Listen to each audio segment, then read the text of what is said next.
Okay, deep dive into one of the most interesting fights on the card for UFC 289 this weekend. Khalil Rountree taking on Chris Daukaus in the light heavyweight division, and it's very interesting because it is at that weight class, especially for Chris Daukaus fans. So 6'1" plays 6'2". There's not much of a difference in the reach at all. Rountree takes a slight edge. Now Khalil Rountree, as I said, he's an interesting cat.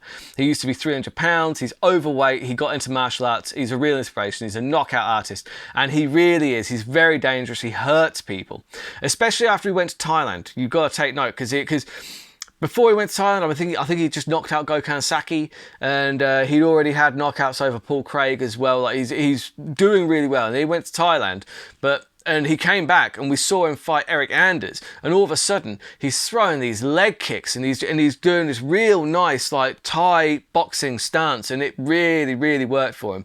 He's a monster, but he can sometimes mentally fall down. We've seen that in a couple of fights where he just gets edged out on the decisions. There was a Polish fella, I forget his name, Plachnio, I think, that he came stuck against because he just kind of fell behind on the cards and didn't really capitalise on anything. But when Khalil Rountree is on, when we see him like he was against Eric Anders, he's kind of an unstoppable force. He really is. He's very interesting. He's great to watch, really fun to watch. I do think this one very well could be fight of the night. If I was going to put money on a fight of the night, it might well be this one because it's interesting. And one of the most interesting factors is we've got Chris Daukaus finally heading down to 205 pounds, because honestly I think that is the best weight class for him. I don't think he never looked like, shredded or kind of even in good shape at heavyweight. He looked like a larger guy, not quite as big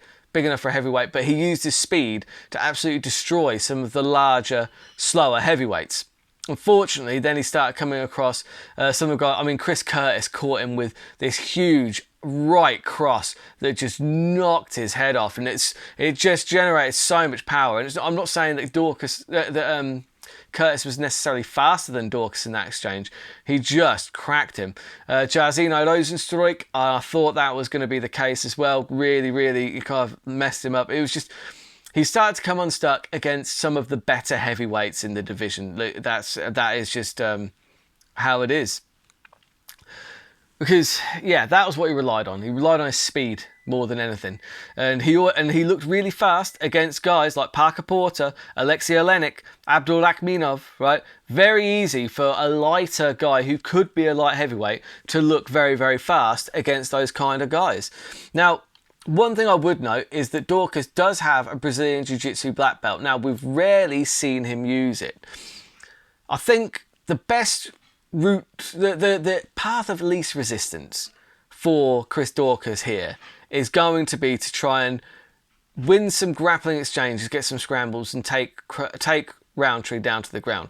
Because what I would say is that whilst Daukaus has looked incredibly fast, incredibly crisp in the striking against some of the bigger, slower heavyweights, Rountree is not that. He's not that guy. He's very fast himself. He throws a lot of kicks. His striking acumen is very high, Khalil Rountree. I don't think that Chris Daukaus necessarily wins striking exchanges with Khalil Rountree. I don't see that their skill sets matching up that way. When you take, now it does depend on which Khalil Rountree turns up, because honestly sometimes he just turns up and he's flat and he just doesn't look quite right. But when he's really on, he cripples people, he hurts him. I mean, you saw what he did to Modestas Bukauskas. See what he did to his leg. That was nasty. Those are the kind of kicks that you're going to be expecting from Khalil Rountree. So for me, Daukaus, if he wants to win this one, I think we've got to see some of his jiu-jitsu. I think I'd like to see it. I really would. I want to see how he gets on the ground. I don't know how good Khalil Rountree is on the ground. We haven't really seen too much of that, although Paul Craig didn't get him. But yeah, path of least resistance, Chris Daukaus needs to get the takedown. But I don't think that happens. I think, honestly, Daukaus is in a little bit of trouble here. I think that Roundtree's going to chew up those legs. He's going to chew them up early. And if Rountree, he's going to be on form. If he's on form, he gets the knockout. That's how I think. Like I said, if we see this go to the ground, I think Daukaus for a submission. But Rountree for a knockout if it stays standing. Either way, going to be an absolutely incredible fight. Very interesting to see how Daukaus gets on at what I believe to be the correct weight class for him. So let's see how this pans out. I'm looking forward to the fight. I hope that you enjoy the fight as well. And until next time, and obviously if you're watching this and it's the week after the fights, just know that you can see these videos before the fight over on my Patreon. So just go to the Burt Locker on Patreon. Thank you very much. And until next time, keep those odds long and those bets terrible.